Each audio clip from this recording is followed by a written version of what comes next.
ना हैरान कीजिए ना परेशान कीजिए, लाख गलती भी हो तो मुस्कुरा कर छोड़ दीजिए, लाख गलती भी हो तो मुस्कुरा कर छोड़ दीजिए। ਵੇੜਾ ਖੁਸ਼ੀਆਂ ਦਾ ਦੇਖਦੇ ਹੋਏ ਸਾਰੇ ਹੀ ਦਰਸ਼ਕਾਂ ਨੂੰ ਰਣਜੀਤ ਕੌਰ ਵਿਧੀ ਵੱਲੋਂ ਪਿਆਰ ਅਤੇ ਸਤਿਕਾਰ ਭਰੀ ਸਤਿ ਸ੍ਰੀ ਅਕਾਲ, ਆਦਾਬ, ਨਮਸਤੇ। ਗੁਰੂ ਨਾਨਕ ਦੇ ਮਹਾਰਾਜ ਭਾਈ ਮਰਦਾਨਾ ਜੀ ਨੂੰ ਲੈ ਕੇ ਇੱਕ ਸਿੱਖ ਦੇ ਘਰ ਰਹੇ ਤਾਂ ਕਾਨਿਆਂ ਦੀ ਕੱਚੀ ਛੰਨ ਸੀ ਉਹਦੀ, ਉਹਨੇ ਬੜਾ ਅਦਬ ਸਤਿਕਾਰ ਕੀਤਾ। ਉਸ ਸਿੱਖ ਦੇ ਘਰ ਵਿੱਚ ਦੀਵਾਨ ਸਜੇ, ਸੰਗਤ ਜੁੜੀ, ਰਾਤ ਪੈ ਗਈ, ਲੋਕ ਆਪਣੇ ਘਰਾਂ ਨੂੰ ਚਲੇ ਗਏ ਤਾਂ ਉਸ ਸਿੱਖ ਨੇ ਮਹਾਰਾਜ ਦੀ ਸੇਵਾ ਵਿੱਚ ਕਿਹਾ, ਮਹਾਰਾਜ ਮੇਰੇ ਘਰ ਠਹਿਰੋ, ਘਰ ਤੇ ਛੋਟਾ ਪਰ ਪਾਤਸ਼ਾਹ ਇਸ ਘਰ ਵਿੱਚ ਆਏ ਹੋ ਤਾਂ ਹੁਣ ਇੱਥੇ ਥੋੜ੍ਹੇ ਦਿਨ ਰਹਿ ਕੇ ਜਾਇਓ। ਮਹਾਰਾਜ ਨੇ ਉਹਦੇ ਘਰ ਵਿੱਚ ਵਿਸ਼ਰਾਮ ਕੀਤਾ। ਇੱਕੋ ਛੰਨ ਸੀ ਤਾਂ ਸਰਦੀਆਂ ਦੀ ਰੁੱਤ ਸੀ। ਉਹ ਸਿੱਖ ਨੇ, ਗਰੀਬ ਨੇ ਸੋਚਿਆ ਮਹਿਮਾਨ ਆਏ ਨੇ ਗੁਰੂ ਨਾਨਕ ਸਾਹਿਬ, ਰੱਬ ਦਾ ਰੂਪ ਨੇ, ਬਾਹਰ ਕਿਵੇਂ ਪਾ ਦਾਂ। ਉਹਨੇ ਆਪਣੇ ਘਰ ਪਰਿਵਾਰ ਬੱਚਿਆਂ ਨੂੰ ਕਿਹਾ ਆਪਾਂ ਬਾਹਰ ਸੌਂ ਜਾਵਾਂਗੇ, ਮਹਾਰਾਜ ਔਰ ਸੱਚੇ ਪਾਤਸ਼ਾਹ ਦੇ ਸਾਥੀ ਵਾਸਤੇ ਅੰਦਰ ਬਿਸਤਰਾ ਕਰ ਦਈਏ। ਤਾਂ ਸੱਚੇ ਪਾਤਸ਼ਾਹ ਵਾਸਤੇ ਉਹ ਅੰਦਰ ਛੰਨ ਦੇ ਅੰਦਰ ਮਹਾਰਾਜ ਜੀ ਦਾ ਆਸਣ ਕਰ ਦਿੱਤਾ। ਜਿੰਨੀ ਯਥਾ ਸ਼ਕਤ ਕੋਈ ਸਾਫ਼ ਕੱਪੜਾ ਚਾਦਰ ਸੀ ਵਿਛਾ ਦਿੱਤੀ, ਆਪਣਾ ਔਰ ਆਪਣੇ ਬੱਚਿਆਂ ਦਾ ਬਿਸਤਰਾ ਬਾਹਰ ਲਾ ਲਿਆ। ਤਾਂ ਧੰਨ ਗੁਰੂ ਨਾਨਕ ਦੇ ਮਹਾਰਾਜ ਉਸ ਛੰਨ ਵਿੱਚ ਸੁੱਤੇ ਨੇ, ਨਾਲ ਮਹਾਰਾਜ ਦੇ ਭਾਈ ਮਰਦਾਨਾ ਜੀ ਨੇ। ਇਤਿਹਾਸ ਕਹਿੰਦਾ ਅੱਧੀ ਕੁ ਰਾਤ ਹੋਈ ਤੇ ਬੱਦਲ ਅਸਮਾਨ ਵਿੱਚ ਹੋਇਆ ਤੇ ਵਰਖਾ ਸ਼ੁਰੂ ਹੋ ਗਈ। ਗੁਰੂ ਪਰਖਦਾ ਸਿੱਖ ਨੂੰ, ਸੰਕਟ ਦਿੰਦਾ ਜਾਣ ਬੁੱਝ ਕੇ ਕਿ ਪਰਖਿਆ ਜਾਵੇ ਇਹ ਕਿੱਥੇ ਕੁ ਖਲੋਤਾ ਹੈ। ਤਾਂ ਹੁਣ ਵਰਖਾ ਸ਼ੁਰੂ ਹੋਈ ਤਾਂ ਮੀਂਹ ਤਾਂ ਪਹਿਲਾਂ ਉਹਨਾਂ ਤੇ ਪੈਣਾ ਸੀ ਨਾ ਜਿਹੜੇ ਬਾਹਰ ਪਏ ਨੇ, ਛੰਨ ਵਾਲੇ ਤੇ ਤਾਂ ਘੱਟ। ਬਰੀਕ ਬਰੀਕ ਕਿਣੀਆਂ ਦਾ ਮੀਂਹ ਸ਼ੁਰੂ ਹੋਇਆ ਤਾਂ ਸਿੱਖ ਦੇ ਮਨ ਵਿੱਚ ਆਇਆ ਕਿਤੇ ਛੰਨ ਚੋ ਨਾ ਪਵੇ, ਮਹਾਰਾਜ ਦੀ ਨੀਂਦ ਖਰਾਬ ਹੋਏਗੀ। ਸੱਚੇ ਪਾਤਸ਼ਾਹ ਭਾਗਾਂ ਨਾਲ ਸਾਡੇ ਘਰ ਆਏ ਨੇ। ਇਹਨੇ ਆਪਣੇ ਆਪਣੇ ਬੱਚਿਆਂ ਦੇ ਥੱਲੇ ਜੋ ਬਿਸਤਰਾ ਚਾਦਰਾਂ ਵਿਛਾਈਆਂ ਸਨ ਉਹ ਕੱਢ ਕੇ ਹੌਲੀ ਹੌਲੀ ਛੱਤ ਛੰਨ ਉੱਤੇ ਪਾ ਦਿੱਤੀਆਂ ਕਿ ਜੇ ਵਰਖਾ ਤੜਕੇ ਤੱਕ ਵਧਦਿਆਂ ਥੋੜ੍ਹੀ ਹੋਰ ਕਿਣੀਆਂ ਵਧੀਆਂ ਤਾਂ ਹੋਰ ਅੱਧਾ ਘੰਟਾ ਗੁਜ਼ਰ ਜਾਊ। ਇਹਨੇ ਤਲਾਈ ਕੱਢੀ, ਇਹਨੇ ਚਾਦਰਾਂ ਜੋ ਬਿਸਤਰਾ ਸੀ ਸਭ ਕੁਝ ਛੰਨ ਦੇ ਉੱਪਰ ਪਾ ਦਿੱਤਾ। ਗੁਰੂ ਨਾਨਕ ਸਾਹਿਬ ਮਹਾਰਾਜ ਸਭ ਕੁਝ ਜਾਣਦੇ ਨੇ, ਸੁੱਤੇ ਥੋੜ੍ਹੀ ਨੇ। ਹਜ਼ੂਰ ਵੇਖ ਰਹੇ ਸਨ ਤਾਂ ਤੜਕੇ ਤੱਕ ਬਰੀਕ ਕਿਣੀਆਂ ਦਾ ਮੀਂਹ ਪਿਆ, ਥੋੜ੍ਹੀ ਜਿਹੀ ਬਿਜਲੀ ਲਸ਼ਕੀ, ਬੱਦਲ ਗਰਜਿਆ। ਇਹਨੇ ਬਾਹਰ ਪਰਿਵਾਰ ਨੇ ਬਹਿ ਕੇ ਰਾਤ ਕੱਟੀ। ਗੁਰੂ ਨਾਨਕ ਸਾਹਿਬ ਵੇਖਦੇ ਰਹੇ। ਰਾਤ ਲੰਘ ਗਈ, ਸਵੇਰ ਹੋਈ, ਬੜਾ ਸੋਹਣਾ ਸੂਰਜ ਚੜ੍ਹ ਗਿਆ, ਦੀਵਾਨ ਸਜ ਗਏ, ਸੰਗਤ ਆ ਗਈ। ਤਾਂ ਮਹਾਰਾਜ ਸੱਚੇ ਪਾਤਸ਼ਾਹ ਜੀ ਨੇ ਕੀਰਤਨ ਸੁਣਾਇਆ, ਸੰਗਤ ਜੁੜੀ ਰਹੀ। ਫਿਰ ਗੁਰਸਿੱਖਾਂ ਨੇ ਰਾਸ਼ਨ ਲਿਆ ਕੇ ਲੰਗਰ ਤਿਆਰ ਕੀਤਾ। ਸਾਰਾ ਦਿਨ ਆਲੇ ਦੁਆਲਿਓਂ ਸੰਗਤ ਆਈ। ਜਦੋਂ ਸ਼ਿਖਰ ਦੁਪਹਿਰ ਹੋ ਗਈ ਤਾਂ ਗੁਰੂ ਨਾਨਕ ਦੇ ਮਹਾਰਾਜ ਜੀ ਨੇ ਭਾਈ ਮਰਦਾਨਾ ਜੀ ਨੂੰ ਕਿਹਾ ਤੀਲਾਂ ਦੀ ਡੱਬੀ ਮੰਗਾਓ, ਅੱਗ ਲਿਆਓ ਕਿਤੇੋਂ। ਉਹਨੇ ਕਿਹਾ ਮਹਾਰਾਜ ਜੀ ਬਲਦੀ ਅੱਗ ਚਾਹੀਦੀ ਹੈ। ਕਾਹਦੇ ਵਾਸਤੇ? ਕਹਿੰਦੇ ਜਿੱਥੇ ਭੋਜਨ ਲੰਗਰ ਤਿਆਰ ਹੋ ਰਿਹਾ ਉੱਥੋਂ ਬਲਦੀ ਇੱਕ ਲੱਕੜ ਲੈ ਕੇ ਆਓ। ਉਹ ਬਲਦੀ ਲੱਕੜ ਲਿਆਂਦੀ ਤਾਂ ਮਹਾਰਾਜ ਉਹ ਸਿੱਖ ਨੂੰ ਕਹਿੰਦੇ ਵੀ ਕੋਈ ਕੀਮਤੀ ਸਮਾਨ ਤੇ ਨਹੀਂ ਤੇਰਾ ਛੰਨ ਵਿੱਚ? ਉਹਨੇ ਕਿਹਾ ਮਹਾਰਾਜ ਹੁਕਮ ਕਰੋ, ਕੀ ਕਹਿਣਾ ਚਾਹੁੰਦੇ ਹੋ? ਹਜ਼ੂਰ ਨੇ ਕਿਹਾ ਕੋਈ ਕੀਮਤੀ ਸਮਾਨ ਹੈ ਤਾਂ ਕੱਢ ਲਾ।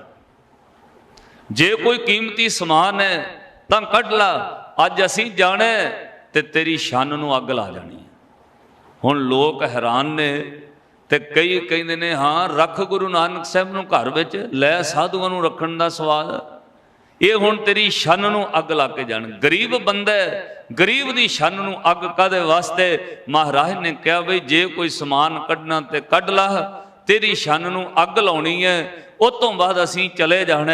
ਧੰਨ ਗੁਰੂ ਨਾਨਕ ਦੇ ਮਹਾਰਾਜ ਅੱਗੇ ਹੱਥ ਜੋੜ ਕੇ ਸਿੱਖ ਨੇ ਕਿਹਾ ਪਾਤਸ਼ਾਹ ਸਭ ਤੋਂ ਕੀਮਤੀ ਚੀਜ਼ ਤਾਂ ਤੁਹਾਡਾ ਨਾਮ ਹੈ, ਉਹ ਮੇਰੇ ਹਿਰਦੇ 'ਚ ਵਸਾ ਦਿਓ, ਮੈਨੂੰ ਆ ਕੁਝ ਨਹੀਂ ਚਾਹੀਦਾ। ਮਹਾਰਾਜ ਇਹਦੇ ਵਿੱਚ ਕੀ ਹੈ? ਤਾਂ ਧੰਨ ਗੁਰੂ ਨਾਨਕ ਦੇ ਮਹਾਰਾਜ ਨੇ ਕਿਹਾ ਭਾਈ ਮਰਦਾਨੇ ਸਮੇਤ ਸਮਾਨ ਆ ਪਕੜੋ ਬਲਦੀ ਲੱਕੜ ਤੇ ਅੱਗ ਲਾ ਦਿਓ। ਬਲਦੀ ਹੋਈ ਲੱਕੜ ਲੈ ਕੇ ਭਾਈ ਮਰਦਾਨੇ ਨੇ ਹੁਕਮ ਮੰਨਿਆ, ਸਮੇਤ ਸਮਾਨ ਉਹ ਸਿੱਖ ਦੀ ਕੁੱਲੀ ਨੂੰ ਅੱਗ ਲਾ ਦਿੱਤੀ। ਉਹਦੀ ਛੰਨ ਲਟਾ ਲਟ ਬਲਣ ਲੱਗੀ। ਕਈ ਕੱਚੇ ਲੋਕ ਨਿੰਦਿਆ ਕਰਨ ਲੱਗ ਪਏ, ਲਓ ਰੱਖੋ ਸਾਧੂਆਂ ਨੂੰ ਘਰ 'ਚ, ਮਸਾਂ ਵਿਚਾਰੇ ਗਰੀਬ ਨੇ ਛੰਨ ਬਣਾਈ, ਉਹਨੂੰ ਦੇਣਾ ਤਾਂ ਕੁਝ ਕੀ ਹੈ। ਮਹਾਰਾਜ ਨੇ ਅੱਗ ਲਾ ਦਿੱਤੀ, ਸਮੇਤ ਸਮਾਨ ਸਾੜ ਦਿੱਤਾ। ਉਹ ਸਿੱਖ ਉਹਦਾ ਪਰਿਵਾਰ ਹੁਕਮ ਤੇ ਭਾਣੇ ਵਿੱਚ ਖੜਾ। ਜਦੋਂ ਅੱਗ ਵਲ ਰਹੀ ਸੀ, ਛੰਨ ਸੜ ਕੇ ਸੁਆਹ ਹੋ ਗਈ। ਫਿਰ ਗੁਰੂ ਨਾਨਕ ਦੇ ਮਹਾਰਾਜ ਨੇ ਪਿਆਰ ਨਾਲ ਕਿਹਾ, ਸਿੱਖਾ ਤੇਰੀ ਛੰਨ ਪਤਾ ਕਿਉਂ ਸਾੜੀ ਹੈ? ਉਹਨੇ ਕਿਹਾ, ਮਹਾਰਾਜ ਮੈਂ ਪੁੱਛਣਾ ਹੀ ਨਹੀਂ ਕਿਉਂ ਸਾੜੀ ਹੈ। ਮਹਾਰਾਜ ਮੈਂ ਕਿਉਂ ਪੁੱਛਣਾ ਕਿਉਂ ਸਾੜੀ ਹੈ? ਹਜ਼ੂਰ ਨੇ ਕਿਹਾ, ਤੂੰ ਪੁੱਛੇਗਾ ਨਹੀਂ, ਤੇਰੀ ਕੁੱਲੀ ਤੇਰੀ ਛੰਨ ਤੇਰੇ ਇੱਕੋ ਦੋ ਚਾਰ ਲੀੜੇ ਕੱਪੜੇ ਸੀ, ਅਸੀਂ ਸਾੜ ਦਿੱਤੇ, ਪੁੱਛੇਗਾ ਨਹੀਂ ਕਿਉਂ ਸਾੜੇ ਨੇ? ਉਹਨੇ ਕਿਹਾ, ਮਹਾਰਾਜ ਮੈਂ ਕਿਉਂ ਪੁੱਛਾਂ ਕਿਉਂ ਸਾੜੇ?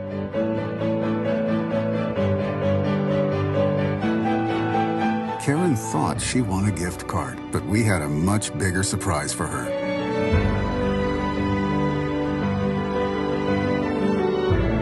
We rise by lifting others.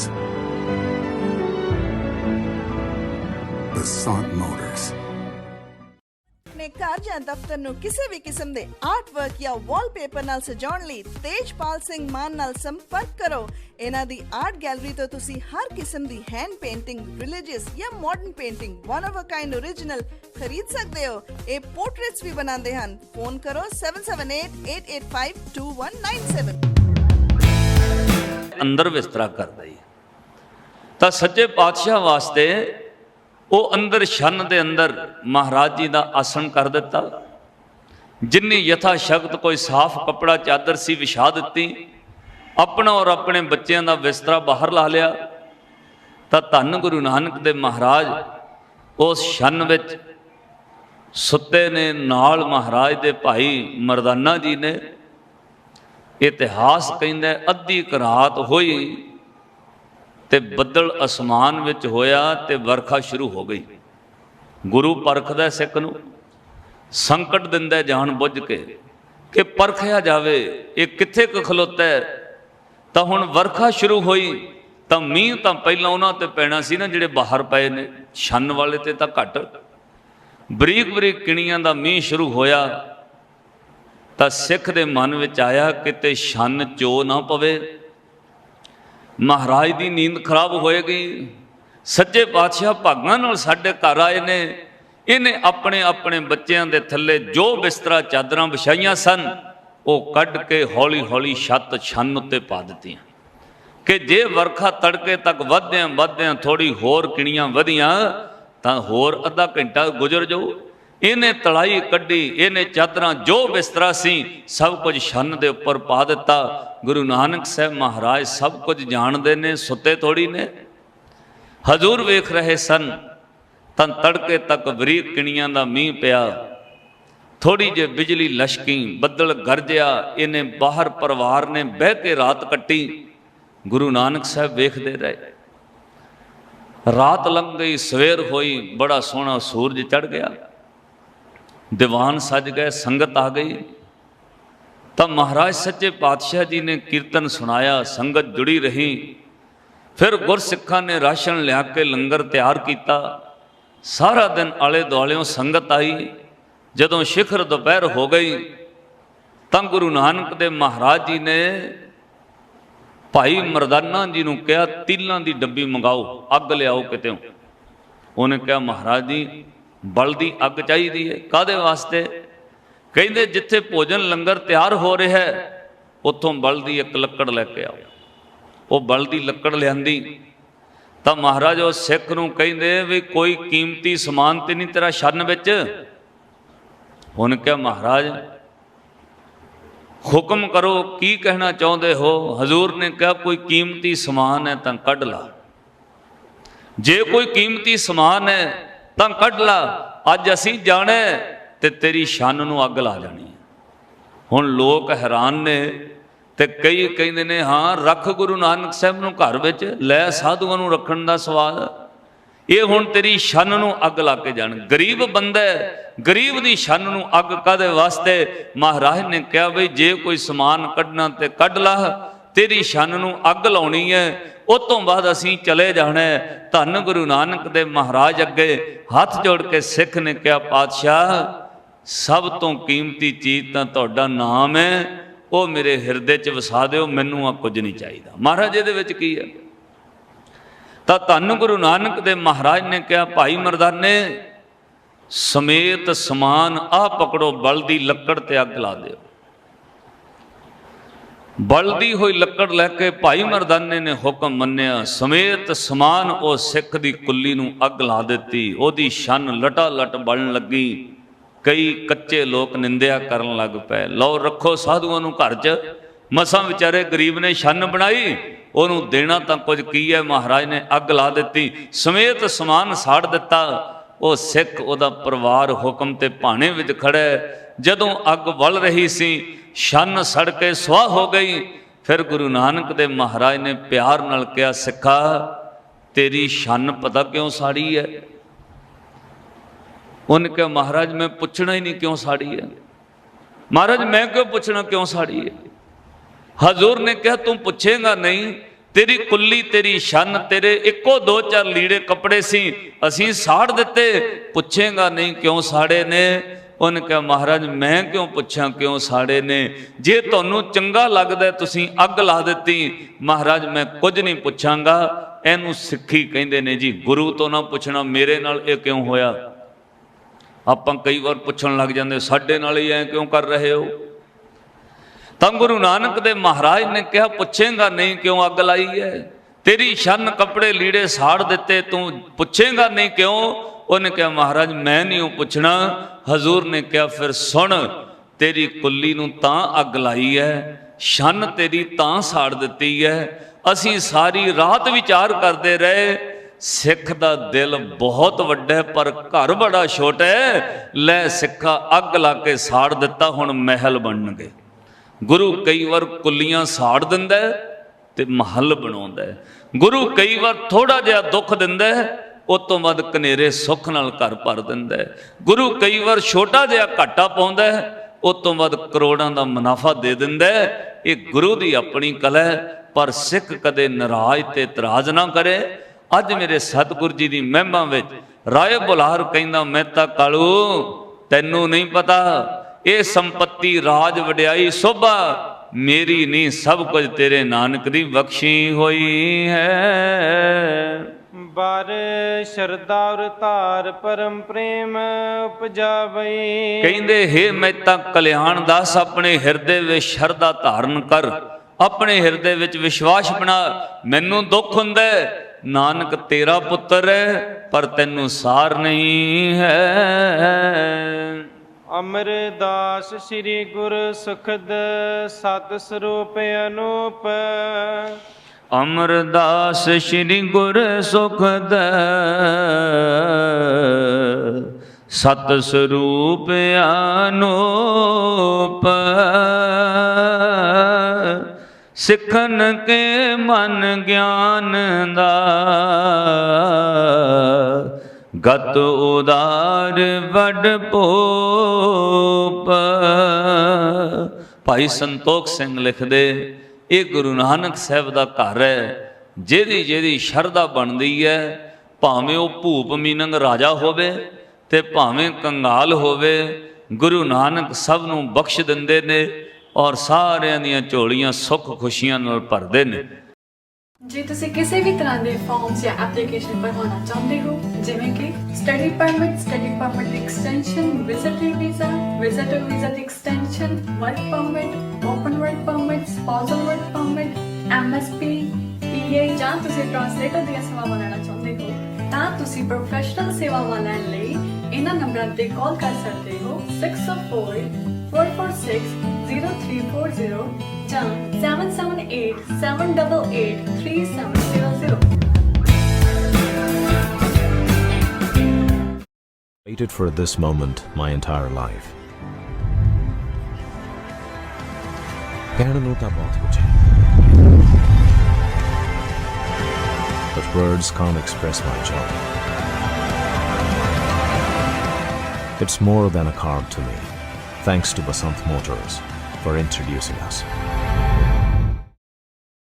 ਆਪਣੇ ਘਰ ਜਾਂ ਦਫ਼ਤਰ ਨੂੰ ਕਿਸੇ ਵੀ ਕਿਸਮ ਦੇ ਆਰਟ ਵਰਕ ਜਾਂ ਵਾਲਪੇਪਰ ਨਾਲ ਸਜਾਉਣ ਲਈ ਤੇਜਪਾਲ ਸਿੰਘ ਮਾਨ ਨਾਲ ਸੰਪਰਕ ਕਰੋ। ਇਹਨਾਂ ਦੀ ਆਰਟ ਗੈਲਰੀ ਤੋਂ ਤੁਸੀਂ ਹਰ ਕਿਸਮ ਦੀ ਹੈਂਡ ਪੇਂਟਿੰਗ, ਰਿਲੀਜੀਅਸ ਜਾਂ modern painting, one of a kind original ਖਰੀਦ ਸਕਦੇ ਹੋ। ਇਹ ਪੋਰਟਰੇਟਸ ਵੀ ਬਣਾਉਂਦੇ ਹਨ। ਫੋਨ ਕਰੋ 7788852197। ਦੁਨੀਆ ਦੇ ਲੋਕਾਂ ਦਾ ਮੰਨਣਾ ਹੈ ਕਿ 18ਵੀਂ ਸਦੀ ਦੇ ਵਿੱਚ ਸਾਇੰਸ ਦਾ ਜਨਮ ਹੋਇਆ ਤੇ ਉਸ ਤੋਂ ਬਾਅਦ ਹੀ ਸਾਨੂੰ ਇਸ ਦੁਨੀਆ ਤੇ ਇਸ ਬ੍ਰਹਿਮੰਡ ਯਾਨੀ ਕਿ ਯੂਨੀਵਰਸ ਦੇ ਰਹੱਸ ਪਤਾ ਲੱਗਣ ਲੱਗੇ। ਪਰ ਸੱਚ ਤਾਂ ਕੁਝ ਹੋਰ ਹੀ ਹੈ। ਜਿੱਥੋਂ ਸਾਇੰਸ ਸੋਚਣਾ ਬੰਦ ਕਰਦੀ ਹੈ, ਉੱਥੋਂ ਹੀ ਗੁਰੂਆਂ ਦੀ ਸੋਚ ਸ਼ੁਰੂ ਹੁੰਦੀ ਹੈ। ਇਸ ਸੀਰੀਜ਼ ਦੇ ਵਿੱਚ ਅਸੀਂ ਇਸ ਦੇ ਬਾਰੇ ਹੀ ਵਿਚਾਰ ਕਰਾਂਗੇ। ਇਸ ਸੀਰੀਜ਼ ਦਾ ਨਾਮ ਹੈ ਗੁਰਬਾਣੀ ਵਰਸਸ ਸਾਇੰਸ। ਅੱਜ ਦਾ ਵਿਸ਼ਾ ਹੈ ਦ ਕ੍ਰੀਏਸ਼ਨ ਆਫ ਦ ਯੂਨੀਵਰਸ, ਯਾਨੀ ਕਿ ਇਹ ਬ੍ਰਹਿਮੰਡ ਕਿਵੇਂ ਬਣਿਆ। ਇਸ ਵਿਸ਼ੇ ਦੇ ਵਿੱਚ ਗੁਰਬਾਣੀ ਦੇ ਵਿੱਚ ਲਿਖਿਆ ਗਿਆ ਹੈ, ਕਿੱਥੋਂ ਉਪਜੇ ਕਹਿ ਰਹੇ ਕਹਿ ਮਾਹੇ ਸਮਾਵੈ, ਜਿਸ ਦਾ ਅਰਥ ਨਿਕਲਦਾ ਹੈ ਕਿ ਇਹ ਬ੍ਰਹਿਮੰਡ ਕਿਵੇਂ ਉਪਜਿਆ, ਅਸੀਂ ਕਿੱਥੇ ਰਹਿ ਰਹੇ ਹਾਂ ਤੇ ਅਸੀਂ ਕਿੱਥੇ ਜਾਣਾ ਹੈ। ਸਾਇੰਸ ਦੀ ਦੁਨੀਆ ਦੇ ਵਿੱਚ ਸਭ ਤੋਂ ਪਹਿਲਾਂ ਬ੍ਰਹਿਮੰਡ ਦੇ ਬਣਨ ਦੇ ਮੁੱਦੇ ਤੇ ਵਿਚਾਰ ਦਿੱਤਾ ਸੀ ਜੋਰਜ ਲੈਮੈਂਟਰੇ ਨੇ ਸੰਨ 1927 ਦੇ ਵਿੱਚ। ਪਰ ਇਸ ਥਿਊਰੀ ਦਾ ਖੰਡਨ ਕੀਤਾ ਗਿਆ ਤੇ ਇਹ ਸਿਰਫ ਮਜ਼ਾਕ ਬਣ ਕੇ ਰਹਿ ਗਈ। ਪਰ ਹੌਲੀ-ਹੌਲੀ ਜਦੋਂ ਸਾਇੰਟਿਸਟ ਨੇ ਇਸ ਤੇ ਰਿਸਰਚ ਕੀਤੀ ਤਾਂ ਇਸ ਥਿਊਰੀ ਨੂੰ ਮਾਨਤਾ ਮਿਲਣ ਲੱਗੀ। ਇਸ ਥਿਊਰੀ ਦੇ ਅਨੁਸਾਰ ਅਰਬਾਂ ਸਾਲ ਪਹਿਲਾਂ ਸਾਡਾ ਬ੍ਰਹਿਮੰਡ ਇੱਕ ਥਾਂ ਤੇ ਇਕੱਠਾ ਸੀ, ਬਹੁਤ ਛੋਟੀ ਬਾਲ ਦੀ ਤਰ੍ਹਾਂ, ਤੇ ਨਾ ਉੱਥੇ ਦਿਨ ਸੀ ਨਾ ਰਾਤ ਸੀ, ਬਸ ਬੱਦਲ ਹੀ ਬੱਦਲ ਸਨ ਚਾਰੇ ਪਾਸੇ। ਫਿਰ ਇੱਕਦਮ ਕਿਸੇ ਕਾਰਨ ਕਰਕੇ ਤਾਪਮਾਨ ਲੱਖਾਂ ਡਿਗਰੀ ਵੱਧ ਗਿਆ, ਜਿਸ ਨਾਲ ਸਾਰਾ ਕੁਝ ਫੈਲ ਗਿਆ। ਉਦੋਂ ਹੀ ਸਾਰੇ ਗ੍ਰਹਿਾਂ ਦਾ, ਤਾਰਿਆਂ ਦਾ ਤੇ ਸੂਰਜਾਂ ਦਾ ਜਨਮ ਹੋਇਆ। ਹੁਣ ਸੁਣਦੇ ਹਾਂ ਗੁਰੂ ਸਾਹਿਬ ਦਾ ਪੱਖ। ਗੁਰੂ ਸਾਹਿਬ ਕਹਿੰਦੇ ਨੇ, ਅਰਬਦ ਨਰਬਦ ਧੰਦੂਕਾਰਾ, ਜਿਸ ਦਾ ਅਰਥ ਹੈ ਕਿ ਅਰਬਦ ਮਤਲਬ ਅਰਬਾਂ ਸਾਲ ਪਹਿਲਾਂ ਤੇ ਨਰਬਦ ਮਤਲਬ ਜੋ ਗਿਣਿਆ ਨਾ ਜਾ ਸਕੇ, ਜਿਸ ਨੂੰ ਸਾਇੰਸ ਦੀ ਭਾਸ਼ਾ ਵਿੱਚ ਇਨਫਿਨਾਈਟ ਕਿਹਾ ਜਾਂਦਾ ਹੈ। ਧੰਦੂਕਾਰਾ ਦਾ ਮਤਲਬ ਹੈ ਸਾਰੇ ਪਾਸੇ ਬੱਦਲ ਹੀ ਬੱਦਲ ਸਨ। ਇਸ ਪੂਰੀ ਤੁਕ ਦਾ ਅਰਥ ਹੈ ਕਿ ਅਰਬਾਂ ਸਾਲ ਪਹਿਲਾਂ ਸਭ ਪਾਸੇ ਬੱਦਲ ਹੀ ਬੱਦਲ ਸਨ। ਅੱਗੇ ਗੁਰੂ ਸਾਹਿਬ ਕਿਰਪਾ ਕਰਦੇ ਹਨ, ਧਰਨ ਨ ਗਗਨਾ ਹੁਕਮ ਅਪਾਰਾ। ਇਸ ਪੰਕਤੀ ਦਾ ਅਰਥ ਹੈ ਕਿ ਉਸ ਵੇਲੇ ਨਾ ਧਰਤੀ ਸੀ, ਨਾ ਗਗਨਾ ਮਤਲਬ ਆਕਾਸ਼ ਸੀ, ਤੇ ਨਾ ਹੀ ਉਸ ਸੱਚੇ ਦਾ ਕੋਈ ਹੁਕਮ ਸੀ। ਨਾ ਦਿਨ ਨਾ ਰੈਣ, ਨਾ ਚੰਦ ਨਾ ਸੂਰਜ, ਨਾ ਦਿਨ ਸੀ ਨਾ ਰਾਤ ਸੀ, ਨਾ ਚੰਦ ਸੀ ਤੇ ਨਾ ਹੀ ਸੂਰਜ ਸੀ। ਸੁਣ ਸਮਾਧ ਲਗਾਏ ਦਾ, ਪਰਮਾਤਮਾ ਉਸ ਵੇਲੇ ਸਮਾਧ ਲਗਾ ਕੇ ਬੈਠੇ ਹੋਏ ਸਨ। ਇਹ ਤਾਂ ਸੀ ਉਸ ਵੇਲੇ ਦਾ ਮਾਹੌਲ, ਜਦੋਂ ਬ੍ਰਹਿਮੰਡ ਦੀ ਸਥਾਪਨਾ ਨਹੀਂ ਸੀ ਹੋਈ। ਹੁਣ ਗੁਰੂ ਸਾਹਿਬ ਅੱਗੇ ਕਿਰਪਾ ਕਰਦੇ ਹਨ ਕਿ ਬ੍ਰਹਿਮੰਡ ਦੀ ਸਥਾਪਨਾ ਕਿਵੇਂ ਹੋਈ। ਗੁਰੂ ਸਾਹਿਬ ਜੀ ਕਿਰਪਾ ਕਰਦੇ ਹਨ, ਕੀਤਾ ਪਸਾਓ ਏਕੋ ਕਵਾਓ, ਤਿਸ ਤੇ ਹੋਏ ਲੱਖ ਦਰਿਆਓ। ਇਸ ਦਾ ਅਰਥ ਹੈ ਕਿ ਪਰਮਾਤਮਾ ਦੇ ਇੱਕ ਬੋਲ ਦੇ ਨਾਲ ਲੱਖਾਂ ਦਰਿਆਵਾਂ ਦਾ ਜਨਮ ਹੋਇਆ। ਅੱਗੇ ਗੁਰੂ ਸਾਹਿਬ ਬਖਸ਼ਿਸ਼ ਕਰਦੇ ਹਨ, ਆਪੇ ਸੱਚ ਕੀਆ ਕਰ ਜੋੜ। ਇਸ ਦਾ ਅਰਥ ਹੈ ਕਿ ਉਸ ਪਰਮਾਤਮਾ ਨੇ ਆਪੇ ਇਹ ਬ੍ਰਹਿਮੰਡ ਦੀ ਸਥਾਪਨਾ ਕੀਤੀ ਹੈ ਤੇ ਆਪੇ ਫੇਰ ਸਭ ਕੁਝ ਵਾਪਿਸ ਜੋੜ ਲੈਣਗੇ। ਡਜ ਫੋੜ ਜੋੜ ਵਿਛੋੜ। ਬ੍ਰਹਿਮੰਡ ਉਤਪਤ ਹੋਣ ਤੋਂ ਪਹਿਲਾਂ ਆਂਡੇ ਦੀ ਸ਼ੇਪ ਵਿੱਚ ਸੀ। ਜਿਵੇਂ ਆਂਡਾ ਟੁੱਟ ਕੇ ਵਿੱਚੋਂ ਜੀਵਨ ਸ਼ੁਰੂ ਹੁੰਦਾ ਹੈ, ਉਵੇਂ ਹੀ ਇਹ ਬ੍ਰਹਿਮੰਡ ਪਨ ਹੋਇਆ। ਇਹ ਤਾਂ ਸੀ ਸਾਇੰਸ ਦੀ ਇੱਕ ਥਿਊਰੀ, ਜਿਸ ਨੂੰ ਦੁਨਿਆਵੀ ਲੋਕਾਂ ਨੇ ਲੱਖਾਂ ਡਾਲਰ ਖਰਚ ਕੇ ਫਿਰ ਬਣਾਇਆ ਸੀ। ਪਰ ਗੁਰੂ ਸਾਹਿਬ ਕਈ ਸੌ ਸਾਲ ਪਹਿਲਾਂ ਹੀ ਕਿਰਪਾ ਕਰ ਗਏ ਸਨ। ਬ੍ਰਹਿਮੰਡ ਦੀ ਉਤਪੱਤਾ ਉਹੀ ਦੱਸ ਸਕਦਾ ਹੈ ਜਿਸ ਨੇ ਇਹ ਬ੍ਰਹਿਮੰਡ ਸਿਰਜਿਆ ਹੈ। ਇਹ ਪੰਕਤੀਆਂ ਪੜ੍ਹਨ, ਸੁਣਨ ਤੇ ਵਿਚਾਰਨ ਤੋਂ ਬਾਅਦ ਇੱਕ ਨਾਸਤਕ ਵੀ ਇਹੀ ਕਹੇਗਾ ਕਿ ਸੱਚ ਵਿੱਚ ਬਾਣੀ ਤੁਰ ਤੋਂ ਹੀ ਆਈ ਹੈ। ਤੁਰ ਕੀ ਬਾਣੀ ਆਈ, ਤਿਨ ਸਗਲੀ ਚਿੰਤ ਮਿਟਾਈ। ਗੁਰੂ ਪਿਆਰਿਓ, ਅਗਰ ਇਹ ਵੀਡੀਓ ਵਧੀਆ ਲੱਗੀ ਤਾਂ ਆਪਣਾ ਫਰਜ਼ ਨਿਭਾਵੋ ਤੇ ਇਹ ਵੀਡੀਓ ਲਾਈਕ ਤੇ ਸ਼ੇਅਰ ਜ਼ਰੂਰ ਕਰੋ। Waited for this moment my entire life. ਕਹਿਣ ਨੂੰ ਤਾਂ ਬਹੁਤ ਕੁਝ ਹੈ, but words can't express my joy. It's more than a card to me. Thanks to Basant Motors for introducing us. ਜੇ ਤੁਸੀਂ ਕਿਸੇ ਵੀ ਤਰ੍ਹਾਂ ਦੇ ਫਾਰਮਸ ਜਾਂ ਐਪਲੀਕੇਸ਼ਨ ਭਰਵਾਉਣਾ ਚਾਹੁੰਦੇ ਹੋ, ਜਿਵੇਂ ਕਿ ਸਟੱਡੀ ਪਰਮਿਟ ਦੀ ਐਕਸਟੈਂਸ਼ਨ, ਵਿਜ਼ਿਟਰ ਵੀਜ਼ਾ ਦੀ extension, work permit, open work permit, spousal work permit, MSP, PA ਜਾਂ ਤੁਸੀਂ ਟ੍ਰਾਂਸਲੇਟਰ ਦੀਆਂ ਸੇਵਾਵਾਂ ਲੈਣਾ ਚਾਹੁੰਦੇ ਹੋ, ਤਾਂ ਤੁਸੀਂ ਪ੍ਰੋਫੈਸ਼ਨਲ ਸੇਵਾਵਾਂ ਲੈਣ ਲਈ ਇਹਨਾਂ ਨੰਬਰਾਂ ਤੇ ਕਾਲ ਕਰ ਸਕਦੇ ਹੋ 604-446-0340 ਜਾਂ 7787883700।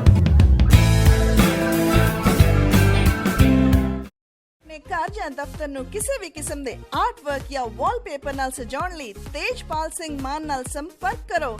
ਇਹਨਾਂ ਦੀ ਆਰਟ ਗੈਲਰੀ ਤੋਂ ਤੁਸੀਂ ਹਰ ਕਿਸਮ ਦੀ ਹੈਂਡ ਪੇਂਟਿੰਗ, ਰਿਲੀਜੀਅਸ ਜਾਂ modern painting, one of a kind original ਖਰੀਦ ਸਕਦੇ ਹੋ। ਇਹ ਪੋਰਟਰੇਟਸ ਵੀ ਬਣਾਉਂਦੇ ਹਨ। ਫੋਨ ਕਰੋ 7788852197। ਆਪਣਾ ਬਿਰਦ ਸਮਾਰੇ, ਔਖੀ ਕੜੀ ਨਾ ਦੇਖਣ ਦੇ। ਦੇਖਦੇ ਹਾਂ ਕਿ ਅੱਜ ਦੇ ਧਾਰਮਿਕ ਸੈਗਮੈਂਟ ਵਿੱਚ ਪ੍ਰੋਫੈਸਰ ਸਾਹਿਬ ਆਪਣੇ ਦਰਸ਼ਕਾਂ ਲਈ ਕੀ ਜਾਣਕਾਰੀ ਲੈ ਕੇ ਆਏ ਹਨ। ਜੀ ਪ੍ਰੋਫੈਸਰ ਸਾਹਿਬ। ਰਣਜੀਤ ਜੀ, ਅਸੀਂ ਗੁਰਬਾਣੀ ਵਿੱਚ ਪੜ੍ਹਦੇ ਹਾਂ ਕਿ ਸੁਣੇ ਗੁੰਗ ਜੋ ਜਾਹੇ ਸੁਰਸਨਾ ਪਾਵਈ, ਸੁਣੇ ਮੂੜ ਚਿਤ ਲਾਏ ਚਤੁਰਤਾ ਆਵਈ। Means if a dumb person goes and listens to Gurbani, he will get words in his mouth. If a nincompoop, yani मूर्ख बंदा, मूड, बेवकूफ, if a stupid, या if a nincompoop listens carefully when with attention, he will become wise. ਕਹਿਣ ਦਾ ਮਤਲਬ ਕਿ ਗੂੰਗੇ ਨੂੰ ਸ਼ਬਦ ਕਿਵੇਂ ਮਿਲ ਜਾਣਗੇ, ਇੱਥੇ ਅਰਥ ਇਹ ਨਹੀਂ ਹੈ ਕਿ ਗੂੰਗਾ ਜਿਹੜਾ ਬੋਲਣ ਲੱਗ ਪਏਗਾ। ਇੱਥੇ ਮਤਲਬ ਰਣਜੀਤ ਜੀ ਇਹ ਲਿਆ ਗਿਆ ਹੈ ਕਿ ਜਿਸ ਬੰਦੇ ਨੂੰ ਗੱਲਾਂ ਨਹੀਂ ਆਮ ਕਰਨੀਆਂ ਆਉਂਦੀਆਂ ਵੀ ਆਪਾਂ ਮੈਂ ਕੀ ਗੱਲ ਕਰਨੀ ਹੈ, ਜੇ ਕਿਤੇ ਉਹ ਗੁਰਬਾਣੀ ਧਿਆਨ ਨਾਲ ਜ਼ਰਾ ਕੁ ਵੀ ਸੁਣਨ ਲੱਗ ਪਵੇ ਨਾ, ਤੇ ਉਹਨੂੰ ਸਮਝ ਆ ਜਾਏਗੀ ਤੇ ਉਹਨੂੰ ਚੰਗੀਆਂ ਗੱਲਾਂ ਕਰਨੀਆਂ ਆ ਜਾਣਗੀਆਂ। ਉਹਦੇ ਮੂੰਹ 'ਚ ਪਰਮਾਤਮਾ ਸ਼ਬਦ ਪਾ ਦੇਗਾ ਵੀ ਤੂੰ ਕਿਸ ਬੇਸ ਤੇ ਗੱਲ ਕਰਨੀ ਹੈ, ਤੂੰ ਕਿੱਦਾਂ ਦੀ ਕੋਈ ਗੱਲ ਕਰਨੀ ਹੈ। ਮੂਰਖ ਇਨਸਾਨ ਵੀ ਅਗਰ ਚਿੱਤ ਲਾ ਕੇ ਗੁਰਬਾਣੀ ਸੁਣਦਾ ਹੈ, ਇੱਕ ਵਕਤ ਐਸਾ ਆਏਗਾ ਕਿ ਉਹ ਸੁਣਦਿਆਂ ਸੁਣਦਿਆਂ ਉਹ ਚਤੁਰ ਬਣ ਜਾਏਗਾ। ਚਤੁਰ ਦਾ ਮਤਲਬ ਮਾੜਾ ਚਲਾਕ ਨਹੀਂ, ਉਹ ਚਤੁਰਾਈ ਸਿਆਣਪਤਾ ਵਾਲੀ ਉਸ ਦੇ ਅੰਦਰ ਆ ਜਾਏਗੀ। ਮੈਂ ਰਣਜੀਤ ਜੀ ਕਈ ਵਾਰ ਇਹ ਸ਼ਬਦ ਪੜ੍ਹਿਆ, ਸੁਣਿਆ, ਮੈਂ ਦੇਖਿਆ ਮੇਰੇ ਵਰਗੇ ਤੇ ਬੜਾ ਟੁਕਦਾ ਹੈ। ਛੋਟੇ ਹੁੰਦਿਆਂ ਮੈਂ ਖੁਦ ਇੱਕ ਮੂਰਖ ਵਾਂਗੂ ਸੀ, ਇੱਕ ਅਣਜਾਣ ਇਨਸਾਨ ਵਾਂਗੂ ਸੀ। ਮੈਨੂੰ ਨਹੀਂ ਸੀ ਪਤਾ ਹੁੰਦਾ ਕਿੱਥੇ ਕਿਹੜੀ ਗੱਲ ਕਦੋਂ ਕਰਨੀ ਹੈ। ਲੇਕਿਨ ਜਦੋਂ ਗੁਰਬਾਣੀ ਨਾਲ ਪਿਆਰ ਪਿਆ, ਗੁਰਬਾਣੀ ਦੇ ਤੀਸਰੀ ਅੱਖ ਖੋਲ੍ਹੀ, ਦੁਨਿਆਵੀ ਵਿੱਦਿਆ ਨੇ ਤੀਸਰੀ ਅੱਖ ਖੋਲ੍ਹੀ, ਤੇ ਦੋਨਾਂ ਦੇ ਸੁਮੇਲ ਦੇ ਨਾਲ ਕਿਤੇ ਸਮਝ ਆਈ, ਫਿਰ ਕਿਤੇ ਗੱਲਾਂ ਕਰਨੀਆਂ ਆਈਆਂ ਜਿਹੜੀਆਂ ਦੇ ਨਾਲ ਮੈਂ ਜ਼ਿੰਦਗੀ 'ਚ ਅੱਗੇ ਵੱਧ ਸਕਿਆ, ਜਿਹਦੇ ਨਾਲ ਕਿਤੇ ਬਹਿ ਕੇ ਕੋਈ ਗੱਲ ਕਰਨੀ ਹੋਵੇ ਤੇ ਕੋਈ ਸੁਣ ਕੇ ਉਸ ਚੀਜ਼ ਨੂੰ ਪਸੰਦ ਕਰੇ। ਰਣਜੀਤ ਜੀ, ਇਹ ਜੋ ਗੱਲਾਂ ਨੇ ਇਹ ਮੇਰੇ ਤੇ ਨਹੀਂ, ਇਹ ਦੁਨੀਆ ਦੇ ਹਰ ਇਨਸਾਨ ਤੇ ਟੁਕਦੀਆਂ ਹੈ। ਇਹ ਧੁਰ ਦੀ ਬਾਣੀ ਹੈ। ਇੱਕ ਰਣਜੀਤ ਜੀ ਗੱਲ ਮੈਨੂੰ ਕਿਸੇ ਨੇ ਭੇਜੀ ਕਿਤੇ, ਕਹਿੰਦੇ ਕਿ ਸਮਾਂ ਜਿਹੜਾ ਬੜਾ ਬਲਵਾਨ ਹੈ, ਆਪਾਂ ਨੂੰ ਸਮੇਂ ਦਾ ਇਸਤੇਮਾਲ ਕਰਦੇ ਰਹਿਣਾ ਚਾਹੀਦਾ ਸਹੀ ਤਰ੍ਹਾਂ, ਕਿਉਂਕਿ ਜੇ ਸਮਾਂ ਨਿਕਲ ਜਾਏ ਇਹ ਸਵਾਸਾਂ ਦੀ ਪੂੰਜੀ ਖਤਮ ਹੋਈ ਜਾਂਦੀ ਹੈ ਸਾਡੀ। ਕਹਾਣੀ ਕੀ ਹੈ ਕਿ ਇੱਕ ਵਾਰ ਯੁਧਿਸ਼ਟਰ ਮਹਾਰਾਜ ਕੋਲ, ਕਹਿੰਦੇ ਮਹਾਭਾਰਤ ਦੇ ਸਮੇਂ ਤੇ ਕੋਈ ਬ੍ਰਾਹਮਣ ਗਿਆ ਵੀ ਮੇਰੀ ਮਦਦ ਕਰੋ, ਮੈਂ ਬਹੁਤ ਗਰੀਬ ਹਾਂ ਤੇ ਤੁਸੀਂ ਕੁਝ ਕਰੋ। ਤੇ ਯੁਧਿਸ਼ਟਰ ਸ਼ਾਇਦ ਉਦੋਂ ਮਹਾਰਾਜ ਕਾਹਲੀ ਵਿੱਚ ਸੀ, ਤੇ ਉਹ ਕਹਿੰਦੇ ਤੂੰ ਕੱਲ ਆਈ।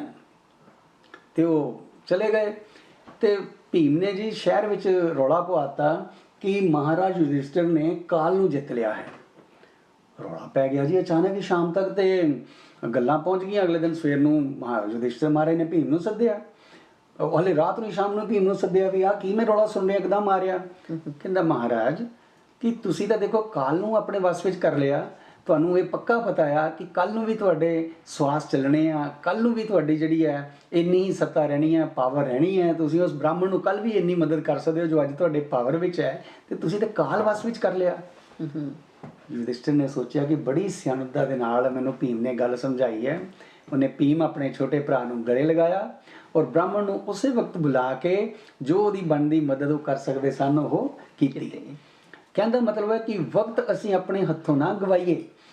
ਜਿਹੜਾ ਵਕਤ ਆ ਰਿਹਾ ਹੈ ਇਸ ਨੂੰ ਵਧੀਆ ਬਣਾਉਣ ਵਾਸਤੇ ਸਹੀ ਕੰਮ ਕਰਨ ਦਾ ਤਰੀਕਾ ਤੇ ਸਹੀ ਕੰਮ ਕਰਨ ਦਾ ਸਮਾਂ ਹੁਣੇ ਹੀ ਹੈ। ਜੋ ਹੁਣੇ ਹੀ ਐਫਰਟ ਕਰਨੀ ਸ਼ੁਰੂ ਕਰ ਦਿਆਂਗੇ ਅਸੀਂ ਆਪਣੇ ਚੰਗੇ ਭਵਿੱਖ ਲਈ। ਰਣਜੀਤ ਜੀ, ਜਿਹੜੇ ਇਨਸਾਨ ਜੋ ਲੋਕ ਇਸ ਅਸੂਲ ਤੇ ਚੱਲਦੇ ਨੇ ਕਿ time is money and time has the most precious value, ਉਹਨਾਂ ਦੇ ਫਿਰ ਘਰ ਤੇ ਦਿਲਾਂ ਦੇ ਘਰਾਂ ਦੇ ਵਿਹੜੇ ਸਦਾ ਖੁਸ਼ੀਆਂ ਦੇ ਨਾਲ ਮਹਿਕਦੇ ਰਹਿੰਦੇ ਨੇ।